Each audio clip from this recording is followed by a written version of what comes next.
정말 역사적인 사건입니다. 우크라이나 군대가 공식적으로 리비아의 군사기지에 접근할 수 있게 되었으며 이를 통해 지중해에서 수에즈 운하를 거쳐 홍해로 이동하는 러시아 선박을 공격할 수 있게 되었습니다. 우크라이나 군사 전문가들이 러시아의 이익에 대응하기 위해 리비아 서부에서 활동을 시작했다고 공식적으로 발표되었습니다.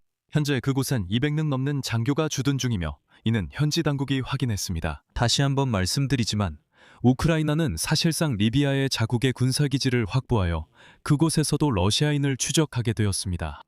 그 대가로 우크라이나는 드론 분야의 훈련과 리비아 군대에 대한 투자를 제공할 것입니다. 그리고 이게 바로 그 소식입니다. 바로 리비아에서 우크라이나 군인들이 지중해에서 러시아의 그림자 함대 소속 2척의 선박을 공격할 수 있었습니다. 지금부터 이 사건들에 대해 논의해 보겠습니다. 그리고 우크라이나의 방위 협정도 잊지 마십시오. 페르시아만 국가들과의 협정입니다. 예전에는 러시아인들이 아프리카와 중동에 자신들의 군대를 배치하곤 했습니다. 이제 러시아인들은 그곳에서 서서히 쫓겨나고 있습니다. 그리고 우크라이나 군대는 사실상 이 지역에서 군사적 입지를 확보하고 있습니다. 제 이름은 알렉세이 피치이입니다. 이 주제 함께 이야기해요. 하지만 본격적으로 시작하기 전에 이 유튜브 채널의 활동을 여러분의 후원, 구독 또는 스폰서십으로 응원해 주시길 부탁드립니다. 즉, 여러분이 우리 채널의 활동이 중요하고 흥미롭고 꼭 필요하다고 생각하신다면 채널을 금전적으로 후원하실 수 있습니다. 모든 링크와 후원 방법은 이 영상 설명란에 있습니다. 알렉세이 피치이 채널을 후원하기라고 적혀 있습니다. 편하신 방식을 선택하시면 됩니다. 어떤 형태로든 후원해 주시면 감사하겠습니다. 텔레그램 채널 피치이 뉴스도 구독해 주세요. 링크는 설명란에 있습니다. 자, 그럼 2026년 3월 4일 모스크바가 우크라이나와 영국 정보기관이 러시아를 공격했다고 비난했던 거 기억나시나요? 러시아의 탱커, 가스 운반선 아르크티체스키 메타가스가 리비아 해안 근처에 있었습니다. 이 선박은 제재 회피를 위해 만든 러시아 그림자 선단에 속합니다. 그리고 액화 천연가스를 실은 탱커가 지중해를 따라 이집트의 포트사이드 방향으로 이동하고 있었습니다. 그리고 나중에 이 탱커에 대한 공격 뒤에는 실제로 우크라이나 군대가 있었다는 사실이 확인되었습니다. 하지만 그때 많은 사람들이 의문을 가졌습니다. 대체 어디서였을까요? 우크라이나 군이 지중해에서 러시아 탱커를 공격할 수 있었던 걸까요? 그리고 리비아의 압델 하미드 드베이바가 이끄는 트리폴리 정부와의 공식 합의에 따라 200명 이상의 우크라이나 군 장교와 전문가들이 주둔하고 있다는 정보가 나왔습니다. 이 우크라이나 군인들은 이미 리비아 내 3개의 군사기지에 주둔하고 있습니다. RFI 매체가 보도한 것처럼 처음에 우크라이나 군대는 미스라타에 있는 공군 아카데미에 주둔하고 있었습니다. 이 대형 단지에는 터키, 이탈리아, 미국의 아프리카 사령부 병력이 주둔하고 있습니다. 그곳에는 영국 정보센터도 있습니다. 그리고 이제 그곳에 우크라이나 군대도 주둔하고 있습니다. 더욱이 우크라이나 군대가 자위시에 공중 및 해상 무인기를 발사할 수 있는 두 번째 완전히 갖춰진 기지를 이미 보유하고 있다는 사실이 알려졌습니다. 이곳은 수도에서 북쪽으로 약 50km 떨어져 있으며 리비아 최대 석유단지 중 하나인 멜리타흐 석유단지와 매우 가깝습니다. 사실상 우크라이나 군대는 이 단지를 보호하고 있을 뿐만 아니라 그곳에서 러시아군을 공격할 수도 있습니다. 그리고 언급된 대로 우크라이나 전문가들은 트리폴리 정부가 제공한 해안에 직접 연결된 토지를 지난해 10월과 11월에 점유했습니다. 그곳에서는 해당 시설을 강화하고 필요한 활주로와 안테나를 설치하는 작업이 진행되었습니다. 즉, 이것은 모든 종류의 무인기를 발사할 수 있는 완전한 기지입니다. 세 번째 장소는 우크라이나 군과 리비아 군 사이의 조정회의에 사용됩니다. 그곳은 트리폴리 공항으로 가는 도로에 위치한 리비아군 111여단 본부에 있습니다. 서부 리비아군은 압돌 살람 아주주비가 대표합니다. 그는 국방부 차관입니다. 그리고 그가 공식적으로 우크라이나 군과의 모든 소통을 담당하고 있습니다. 또한 알제리 주재 우크라이나 군사무관인 안드레이 바유크 장군의 공식 요청에 따라 트리폴리는 지난해 10월 우크라이나 군사고문과 우크라이나 군대의 리비아 주둔 창설에 관한 협정을 체결한 것으로 알려져 있습니다. 즉, 이 모든 것은 공식적인 일입니다. 그 대가로 트리폴리는 리비아 군인들의 교육을 받게 됩니다. 특히 드론 사용에 관한 교육입니다. 장기 협정에는 무기 판매와 우크라이나의 리비아 석유 부문 투자도 포함되어 있습니다. 예를 들어 예전에 러시아의 바그너 용병단 활동을 아주 주의 깊게 지켜본 사람이라면 여기서 뭔가 흥미로운 일이 벌어지고 있다는 걸 알 수 있습니다.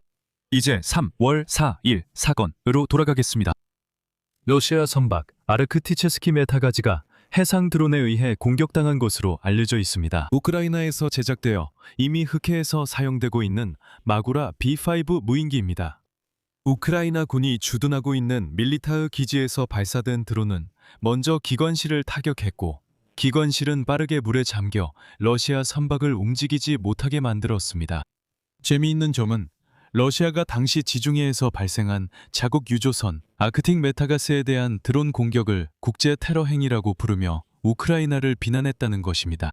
러시아 교통부는 당시 아크틱 메타가스 유조선이 모든 국제 규정에 따라 등록되었고 무르만스크 항구에서 출항했다고 밝혔습니다. 무르만스크에서 출항한 건 사실이지만 등록이 됐다는 말은 거짓입니다. 이 선박은 그림자 선단 소속이기 때문입니다. 러시아 교통부의 인용문입니다. 이번 사건을 우리는 국제 테러 행위이자 해적 행위로 규정하며 국제해양법의 근본적인 규범을 심각하게 위반한 것입니다. 와, 정말 가관이네요. 러시아인들이 무슨 국제법을 떠올리고 있습니다. 하지만 아시다시피 아무도 그 러시아인들의 외침에는 신경 쓰지 않았습니다. 하지만 3월 4일 사건은 리비아 해안 근처 바다에서 러시아인들과 관련해 발생한 유일한 사건이 아니었습니다. 2025년 12월 19일 우크라이나 보안국 BSBU의 소식통은 그들이 러시아 소유의 유조선을 공격했다고 밝혔습니다. 이 유조선은 공격을 받았습니다. 러시아 유조선 캔딜은 그리스와 리비아 사이를 항해하던 중 리비아 해안에서 250km 떨어진 곳에서 공격을 받았습니다. 공격은 미스라타시에서 발사된 드론에 의해 이루어졌으며 이는 우크라이나군이 리비아에 보유한 또 다른 군사기지에서 출발한 것입니다. 우크라이나의 성명에서는 공격이 이루어진 장소나 책임이 있는 국가에 대한 자세한 내용이 언급되지 않았습니다. 그때 키이우는 짧은 영상을 공개했습니다. 불타는 선박의 영상이었습니다. 그리고 이것이 끝이 아닙니다.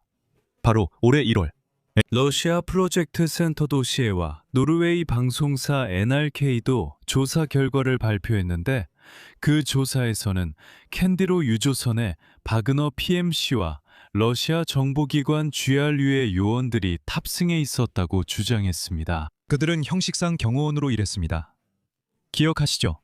바그너 PMC와 러시아 정보요원들은 늘 그렇게 신분을 위장했죠. 아프리카에서는 예를 들어 유전 경비원으로 신분이 등록돼 있습니다.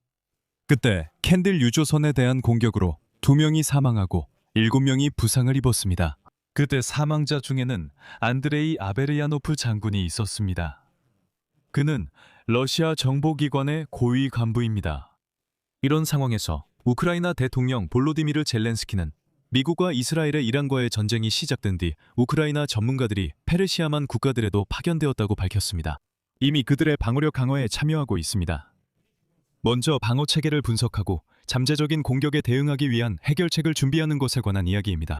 그의 말에 따르면 처음에는 우크라이나 전문가들이 시설의 방어 수준을 평가하고 어떤 변화가 필요한지 결정했다고 합니다.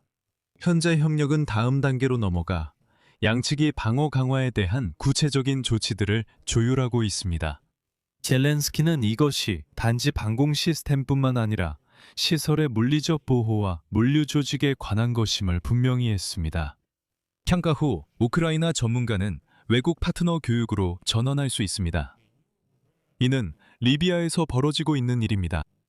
여기에는 2가지 방식이 있습니다. 우크라이나에서의 훈련 또는 우크라이나 강사들이 해외에서 활동하는 것입니다. 대통령 볼로디미르 젤렌스키는 또한 이 협력이 장기적인 성격을 띠며 10년을 목표로 하고 있다고 덧붙였습니다. 동시에 관계의 방향 그리고 상호작용은 파트너들의 필요에 따라 달라질 수 있습니다. 특히 해상 드론을 포함한 무기 공급 가능성에 관한 이야기입니다.